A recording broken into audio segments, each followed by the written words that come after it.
nit ki lu mu gëm ndam fekk ka ca kon dundal gëm sa bopp gëm yàlla mën nga sax daan ku mi man nga ci asamaan si bu naree daanoo ci bu naree daan mën nga sax daan ku mi man nga ci asamaan si bu naree daanoo ci bu naree daan bu naree daanoo ci bu naree daan. waaw doomu Sénégal yi ci bitim réew seen njëriñ nekkul lu dul yónnee xaalis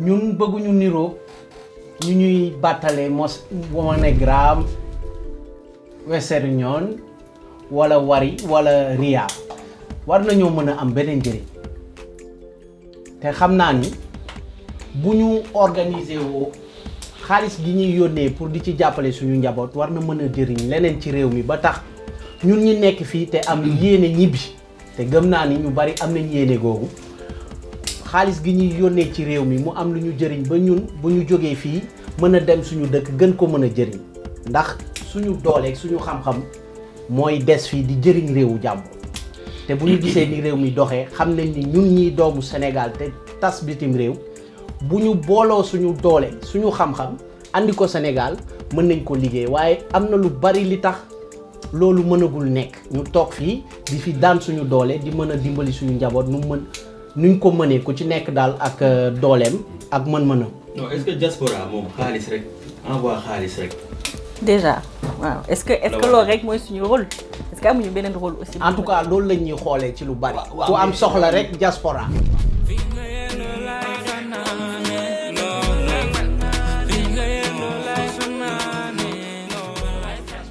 waaw mais nooy def nag doo dimbali sa waajur amul liggéey mi ngi bëgg a dee sa famille yi toog foofu doo leen dimbali sous couvert na yow dañ lay envoyé xaalis mais su ñuy envoyé xaalis c'est que Macky Sall deful liggéey bi politique yi defuñu liggéey bi bu Sénégalais yi amoon liggéey du ñu fi nekk fii réservoir à argent donc man mënuma bàyyi sama waajur nekk foofu nga xam ne dans une famille benn nit mooy liggéey man su ma jógee Sénégal ñëw fii lu tax parce que ma dàq si dëkk bi aw ma fa possibilité à venir donc su ma ñëwee fii man ma sauvé dinaa dimbali sama waajur donc bàyyi leen du ñu wax que ñun waxuñu envoyé xaalis dañuy envoyé xaalis ba dee tant que situation bi changé wul. mais Ben li nga wax noonu loolu nga wax noonu yow da ngay yaa ngi subventionné politique gu Macky Sall Abdoulaye Wade ak le futur président qui va arriver. la diaspora li politiciens yi war a def ci obligation ci créer condition créer industrie créer emploi formation loolu lépp du ñu ko def. lu tax duñu ko def mooy li nga wax. sama papa sama yaay il faut que may envoyer dañu continuer di envoyer ñoom ñu jël xaalis bi def seen poche. il faut que à un moment danañu taxaw xam ne la mission de service public du yow du man maa war a yor sama papa ak sama yaay man sama jabar laa war a yor ak sama doom. sama papa ak sama yaay heure bi waroon na fekk ñu liggéey ba retraité di dundee seen retraite système boobu moo viable moo am partout dans le monde mënuñu fi nekk ñun diaspora africaine bi. naan sama papa sama yaay sama maam booy lim famille bi doo noppi une famille élargie doo dem duñu dem il faut que ñu changer de système changer de disque mënuñu nekk fii pendant ce temps politiciens yi ils s'amassent di jël xaalis bi di ko détourner nogay di yónnee bañ koy bloqué maa ngi dégg sànq mu naan sama dañ ma bloqué Western Union tellement day yónnee dañ la bloqué c'est grave dañ ko bloqué yàgg na mais c'est grave waaw léegi yow fii yow yaa ngi en France nekk da nga ñibbi xamoo kañ ngay ñibbi ok da nga war a xalaat jënd néew ko ma damay waxoo ko mais am na ñu koy wax ñu bari mais yow da nga war a investir en France fii du dëkku jàmbur sa dëkk la parce que fi ngay teddee pourquoi ñu am cette idée que dëkkuñu fi dañuy ñibbi mais dëkk mais fi lañ dëkk dañu war am na ñu koy wax wéy man damay yónnee parce que damay ñibbi mais dëkkuñu Sénégal fi lañ dëkkuñu parce que fi lañuy dund gars ñi nañu delloowaat xel yi léegi c'est vrai que diaspora bi xaalis bi la quoi non du question waaw mais nañu delloowaat xel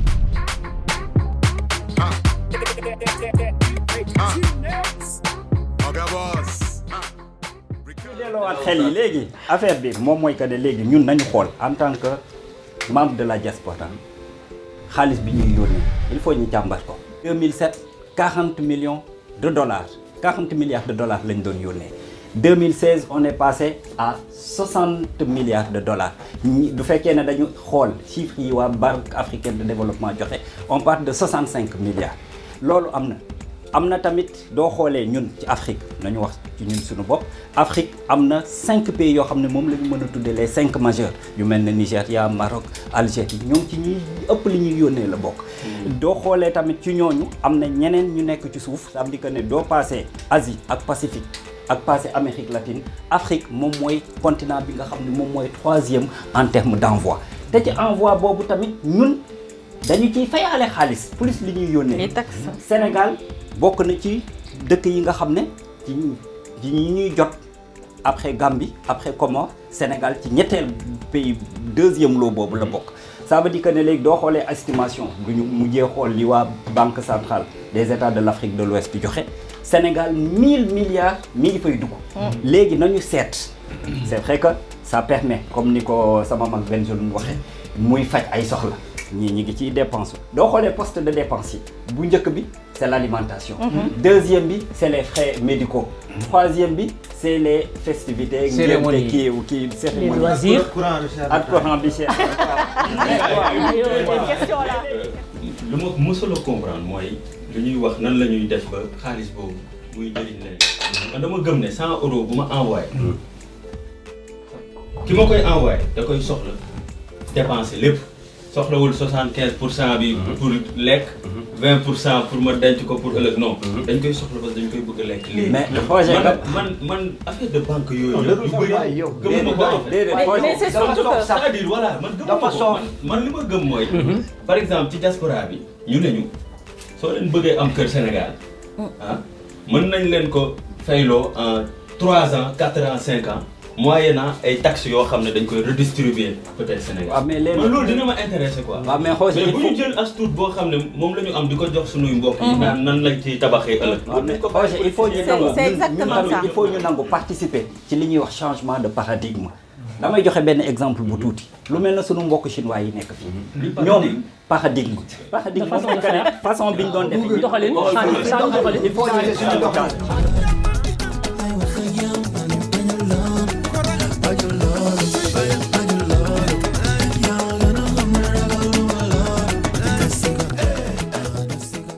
man je pense que ni ñun suñuy erreur souvent mooy dañuy transposer ay affaires sans peut-être prendre en compte suñu niveau culturel. parce que je pense que la question culturelle quand même elle est hyper importante. parce que sànq sama xarit mi ngi ko daan wax ne il faut que ñu changer culture parce que ñun suñu famille fii la ñu dëkk et cetera mais ñun ba ñuy jógee Sénégal di ñëw. mais c'est suñu famille du doonee sax sa passé mais dañu jàppale dañu sacrifier lu bëri yu ñëw donc toi c'est presque impensable nga ne da ngay yegg si fii toog xam nga téye sa xaalis ne man maa yegg sama jabar maa yegg sama livre du ma yónnee donc fay même idée banque boobu ñuy wax mais le fait que chinois yi et cetera mais nous c'est pas pareil c'est-à-dire que banque boobu bu ñu ko tegee mais du ñu dagg 100 € bi ñuy jël nan lan la ñuy def 100 € bi ñuy jël jox du ñu ko dagg donc 100 € boobu day tegee de côté ba pare donc il faut nga génnewaat beneen pour mën a dugal mais je pense que il faut que changement de paradigme boobu il faut que autant culturellement ñu liggéey ci bu baax c'est-à-dire que ñun impulsé ok mais état du Sénégal aussi il faut une éducation boo xamante ni war nañ ko mën a jox Sénégalais yi de manière à ce que ñu mën a évoluer vers un autre niveau balaa ñuy indi ay projet di teg il faut aussi qu'on change d'abord suñu façon de voir les choses et loolu du yomb également man damay wax dara may ma benn affaire parce que man ça fait 40 ans maa ngi fi ngeen baal ma waay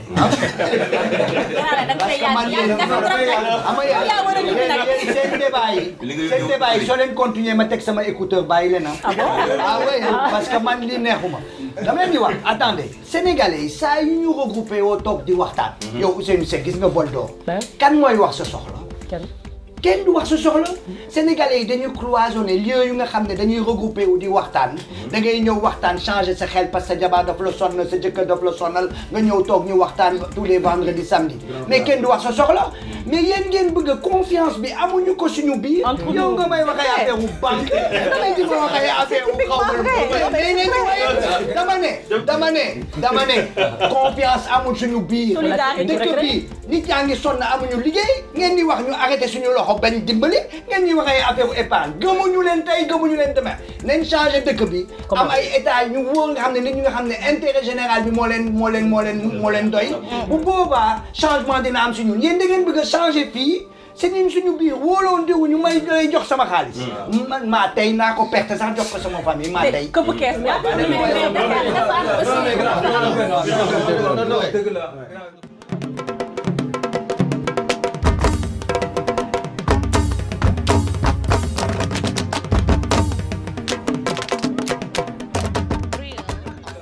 li mu wax dëgg la parfaitement en ligne ak li nga wax parce que ñun suñu biir ñu on se fait pas assez confiance. Ouais. Les autres diasporas, c'est des diasporas qui s'organisent très Merci. bien. Culturellement. Culturellement, ils s'organisent économiquement, socialement, ils s'entraident et ça crée de l'impulsion économique en fait. Bon, Bodem Nigeria, c'est une diaspora qui est vraiment vivante. On et se fait qui confiance. contribue et qui crée des entreprises. Nous, on n'a pas encore ça en fait. On a du chemin à faire, mais on y arrive. Si on en parle aujourd'hui, ça veut dire. Ah mais non gars ñi déedéet confiance boobu Mais ngeen je pense aussi le problème c'est au-delà même ñu jël diaspora bi culturellement Sénégal dañu am problème boobu. Mais man lu ma xaw a naqari ci jotaay bi c'est qu'on ne parle que de l'argent. Ben, il y a que ça. Lu tax ñu yaakaar ne la diaspora ne sert pas à envoyer de l'argent. Loo xam ne dafa am solo tey lu tax tey Sénégal ñu bëri tey jii jeunes yu bëri dañu naan entreprendre ñu si bëri amuñu compétence yi tax même bu état joxewul ñoom ñu mën a demal seen bopp. boo leen pousse duñ tàkk. Parce qu'il n'y a pas ces compétences. Pas ñàkk kese. Défaut de compétence. Pas seulement de l'argent. dafa nécessité nga am benn compétence bi war. nga am benn bagage bi. tey ñun fii dañ fi nekk du ma woon immigré à la base administration française du ma considère pas comme immigré. dama ñëwoon jàng si. su ma paree. comme ñun ñëpp. dama waroon dellu sama dëkk. mais fuite des cerveaux boobu noonu diaspora bi lan lañ ci war a mën def war nañ ci mën a xalaat. tey jii certes. état bi am na ci liggéey mais ñun à notre niveau bu fekkee dañ jàpp dañ toll fii Sénégal toll fii qu'est-ce qu'on devrait faire moi en tant que Nogaye lan laa war a def ma fexe ba sama rakk bi nekk Sénégal moom tam mu mën a yéeg toll ni man fii. mais man Sénégal mais ñu ne ma yow. mais je pense sax que vraiment non mais tout loolu mais je pense que xam naa kenn ku ko placé wala soo bëggee ma limal la sama compagnie bi yëpp depuis 40 ans ñu nga xam ne dañu pare étude ji fii ñu ñibbi Sénégal ñooñu ñëpp dañu amoon ay baay ay famille yu leen di jàppale ñu am liggéey. d'accord dugg si gouvernement bi ñu jàppale leen ñu am liggéey. donc bu ñu fi wax ay boo paree sa jàng nga ñibbi pare naa sama jàng ñibbi naa aw ma fa dara lu tax may toog sama vision foofu may dee fii laa créé sama famille parce que Sénégal mayuma condition ma ñibbi créé ba sama famille donc yaa ngi ñëw dafa am loo xam ne c'est du factuel am na loo xam ne du lu ñuy jeex lu ñuy teg baaraam la mooy ñun ñëpp dañoo bàyyi suñu réew ñëw fii di dund on a fait un choix nous ne sommes pas des étrangers ici. Non, d'accord, peu importe, d'accord, c'est encore pire. C'est encore pire.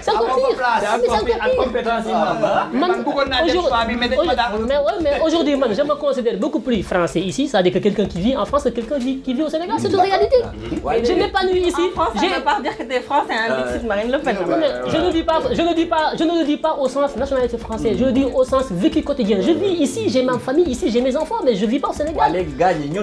On veut à la fois être ici et là-bas, c'est pas possible. Il faut qu'on se fixe, les gars. Les Chinois, c'est ce qu'ils font. Les Sri Lankais, c'est ce qu'ils font. Quand ils arrivent ici, ils investissent. La plupart des Sénégalais sont des locataires. Ils sont dans la précarité ici. Ils ne pensent pas investir, acheter un logement ou acheter une maison. Mais attends, parce que dans leur tête, ils ne sont pas d'ici. Ils sont du Sénégal. Ils sont nulle part. Ils ne sont pas d'ici. Ils ne sont pas là-bas. Il faut qu'on arrive à se poser. Pour changer de Pour changer de moyens, il faut déjà, quand on arrive en France, si c'est des études, qu'on fasse les études. Si on termine, on cherche au Sénégal. Si on n'a pas, on revient en France, aux États-Unis ou n'importe où pour pouvoir trouver du travail. Parce que c'est là qu'il s'agit. Que ce soit en France, aux États-Unis, partout, tu essaies de t'insérer, d'être dans le pays où tu vis, d'être dans l'activité économique, d'être dans la sociologie du pays, tout en gardant certaines valeurs qui sont quand même des valeurs que nous avons de chez nous. Mais nous rejetons aujourd'hui automatiquement la francité. Nous rejetons le Canadien. Le peuple sénégalais rejette tout, mais veut l'argent, veut tout. Non, mais il faut arrêter. On rejette tout, mais on veut l'argent. xaalis rek. ñun en général bu ñuy sénégalais bu ñuy wax ni dañuy duñu laal sujet bi. man je pense que. lan mooy sujet bi. waaw parce que dëgg ma rek laal la jógee. loolu mooy maanaam gaawal ma ñëw wàcc bon. gaawal ma ñëw wàcc parce que vraiment. non sànq ba léegi ay on laay di. gaawal ma ñëw wàcc. voilà.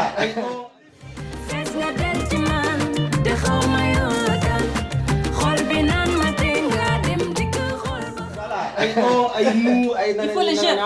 Il faut que non état bi c'est-à-dire que tey li ñuy wax nii yëpp il faut que état bi impulsé ko. ñun mënuñ fi toog. naan diaspora naan nii naan ay il faut que tant que état bi impulsé wul loolu.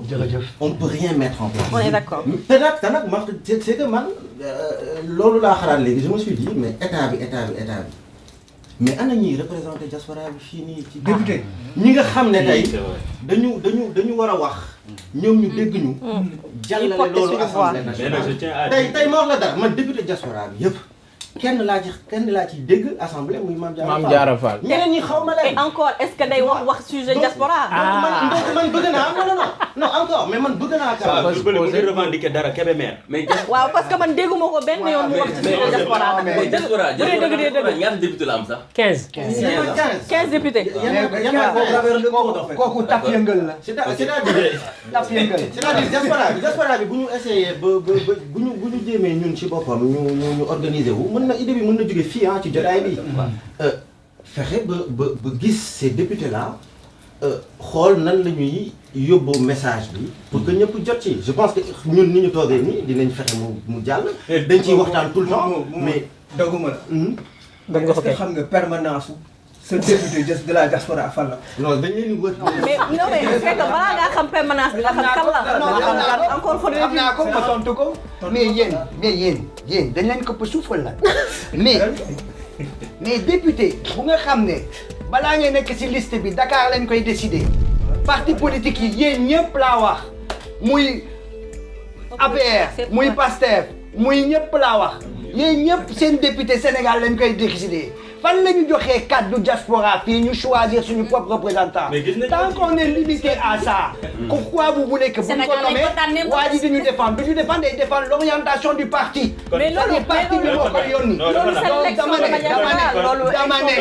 dama ne suñu problème non Sénégal moo may tardé non tànnuma la seule liste bu ma bokk man ça a été la seule liste et c'est la première fois dans l'histoire du Sénégal nga xam ne ñun ñoo choisir suñu député parce que ñu ko doon choisir liste bi man comme lii yow ma kenn ko jël mais bu ñu demee ba jël ma c'est que fii la ñu def assemblée générale ñu jël ma c'est Ousseynou Seck bokk ne woon si liggéey boobu xam na ko donc léegi dama ne boo leen bëggee député bu ñuy défendre da ngay jëkk yow nommer sa député xam nga suñu problème ñun député mooy lan suñu problème député c'est pas nga nekk foofu di défendre sa parti lu muy wax dafa nekk ngay défendre point de vue diaspora bi mooy lan suñu point de vue diaspora mooy lan suñu retraite suñu allocation suñu question doom yi suñu question vie ici parce que plus on a de moyens mieux on peut aider kan moo ko fa wax kan moo ko fa wax question mais loolu la mais bari na doomu Sénégal yi ñuy bokk ci diaspora bi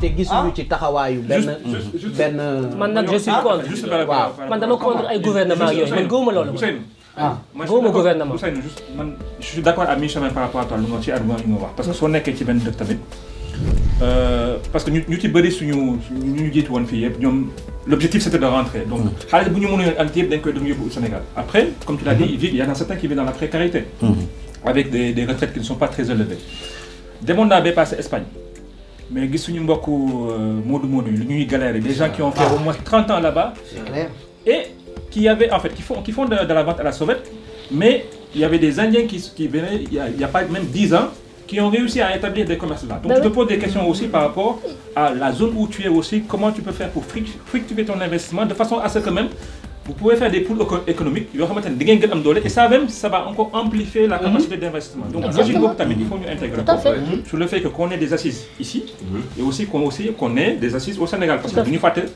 nous voilà, on a quand même cette éducation qui fait que derrière voilà, on est toujours lié à la famille. Ça c'est la première chose. Deuxième chose, le plan politique, moi je pense que si nous avons fait des députés diaspora, c'est du tardé. C'est sûr. Non, mais c'est un vrai sujet parce qu'un député. Il y a un mode de fonctionnement qu'on doit changer chez nous. Quelqu'un a parlé de confiance.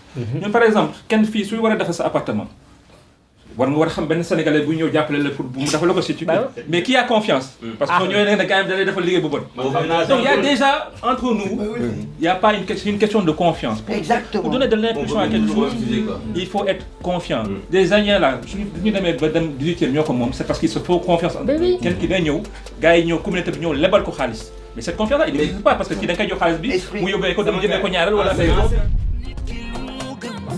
nam fekk ka ca kon dundal gëm sa bopp gëm yàlla mën nga sax daan ku mi mën nga ci asamaan si bu naree daanoo ci bu naree en 5 minutes faut que ñu tënk ay solutions. confiance boobu nan ngeen jàpp d'abord la première question confiance boobu nan ngeen foog ni loolu mën na ko indi. confiance bi première chose deuxième chose. confiance bi duñu ko inventé. il faut que ñun sénégalais yi ñu am habitude di jóg di daanu. il faut pas que ñun dañu ragal ñun dañuy yar ci ragal yar on a peur le peuple sénégalais est un peuple poltron un peuple peureux il faut qu'on dégage ça de nous. il faut essayer il faut que li ñuy bu ñu essayer dañu ragal investir moo gën waay. mooy ragal rek non ragal dans tous les sens il faut que ñun gis nga man sama idéologie mooy tey bu ñu décidé suñu état d'esprit la bu ñu décidé woon tey ne dañuy cotiser man je donne su jàllul lu ëllëgee su ko woote waatee damay joxe un jour dina dox mais ñun dañu dul essayer dara da ngay dugal benn affaire jàllul nga téye sa loxo. mais bu Seydou confiance boobu ngay wax am na ça veut dire que ne peut-être que ne dañu ko généraliser wul mais attends doo xoolee ay càmbar yu ñuy def au niveau de cette diaspora associative mais am na dëkk yoo xam ne lépp la fa nekk. diaspora bi ñoo ko def actuellement waxtu bii ñun ñu ngi waxtaan fii nii doo demee ci yenn foyer yi fi mu ne nii gars yi ñu ngi réunir képp kuy ñëw da ngay indaale 5 euros doo indi doo ko fàtte dañ lay amende 10 000 euros mais loolu échec la donc loolu la mais léegi affaire bi xam nga fan la affaire bi fan la échec bu mag la xam nga fan la nekk ñi koy def ils vivent dans des conditions terribles ici mais c'est que c'est un début parce que ñi ngi remplir ay missions yoo xam ne c'est des missions de service public c'est l'état qui doit le faire l'école c'est l'état mais da ngay construire centre de santé état bi ne la indiwuma fa médecin man dama defe ne combat bi foofu la nekk. Boss Eric Mandala the one and only foofu la nekk ça veut dire en termes de solution ak de préconisation combat bi foofu la nekk dafa am 2 aspects ça veut dire état bi à travers les ministères qui nous sont dédiés muy ministère des affaires étrangères et des Sénégalais de l'extérieur les secrétaires d'État déedéet non ça veut dire dans l'élaboration des politiques publiques ñu boole ñu ci. léegi beneen bi ñu boole ñu ci ça veut dire que boole bi moom mooy que ne. wax nga wax jël il faut qu'on soit ñu boole ñu ci avec le ministère des affaires étrangères ma yeggale amuñu ministère mu ne affaires étrangères moo ñuy boole ci débat bi ñun dañu diplomate ñu diplomate kenn waxul foo waxu diplomate non déedéet déglu ma solution la ñuy wax solution la loolu la suñu député ñooñu déedéet waa defe naa bàyyi leen ma wax bàyyi leen ma yeggale dans l'élaboration des politiques publiques le gouvernement à travers les ministères yi nga xam ne ñoom lañ ñu dénk ñoom la ñu dénk ñu liggéeyal ñu wala di liggéey ak ñun nañ ñu ci boole beneen bi moom mooy que ne ñun tamit en tant que force de proposition il faut ñu dem dans le sens où ñun ñi am suñu structure yoo xam ne dañuy dépasser les cloisonnements waa Kédougou fii waa Bundu fii waa Fuuta fii waa Kajoor fii nañu ko def association yi ñuy politiser bàyyi politisation bi communautarisme bi ñu bàyyi ko li ñuy politiser ñu bàyyi ko ñu def li ñuy wax benn fête Allemagne di ko wax avec de la transparence ñu xam li ci xew du boobaa on pourra peser de telle sorte que ñun dinañ ñu soxla te du boobaa ñun tamit dañuy doon force de proposition mais beneen fi may daaneele moom mooy que ne ça veut dire que il faut que tamit ñun ñi nga xam ne dañ ne ñooñu ñooy suñu député lu taxoon ñu woote référendum bi benn ci mesures yi ñu ne dañuy am 15 députés à eux dédiés ça veut dire que il faut ñun tamit ñu am matuwaay député bu ci deful sa liggéey ñu interpeller la ñun fii ñun waa France ñun ñooy département de l'Europe de l'Ouest et du centre xam nañ ne kan mooy suñu député Demba Sow am na mission bu mu wax def waxuñu ko foofu kese mu toog di topp ay billets marqué la fiy toppatoo loolu man mën nañ ko interpeller de telle sorte que ñun suñuy waaw loolu bañuñu ko mais bu ñu fàtte ni Senelec yokk na courant yi te ñun ñi waa diaspora ñoo ko war a fay Médaille yu number one la wékkoon nag lu mu togg yàq doon lekkuma ku tong moom yaay rëccu ñàkk rap dur du feccu ñàkk nga xam ne am na raak ci biir bi sax day jekku ba saa yoo dégg wuy walooy ku jaga di moo da jekku ja kay mooy jiite ñi ñuy jiital ak ñu jiite woon tey tool bés suuxat may bayaa leen ñu te li ci gën a grave mooy moo bi ngeen gën a utiliser depuis sànq ak léegi confiance la d'accord confiance bi pour ñu am ko xam nga ñu nekk fi tamit ñu yónnee xaalis tout le temps Sénégal mënoo toog à chaque fois ngay dégg ci télé yi ñu naan waaye am na kat benn grand boo xam ne jàpp nañ ko keroog parce que dañ ko gis muy fabriquer je sais pas 30 milliards je sais pas combien d'argent ci ay faux billets wala nga dégg ñu naan keroog kat am na ko nga xamante ni OFNAC defal na ko benn dossier kenn instruire la ko il faut confiance boobu noonu ñun pour ñu am ko pour ñu mën ko am dëgg-dëgg il faut aussi Sénégal que toutes ces choses là mu ba bu mu wàññee ko sax c'est honte de dire ça même buñ nga amal Sénégal léegi boo amoon xaalis doo dara Sénégal yi buy wax boo xaalis da wax te boobu ba léegi débat bi xaalis bi il faut que xaalis ko fay defaraat jikko yi bëgg a liggéey yow war nga bàyyi wat bi ñëw toog si débat bi waaw gannaaw ba waxtaanu diaspora bi tëjoo solution yaa ngi fi lépp lalu ci kóolante ak volonté yi suñu njiit war a am ci ñun ñu jox leen dig daje ci beneen waxtaan bu ñuy am ak suñu mbokk yi jërë ngeen jëf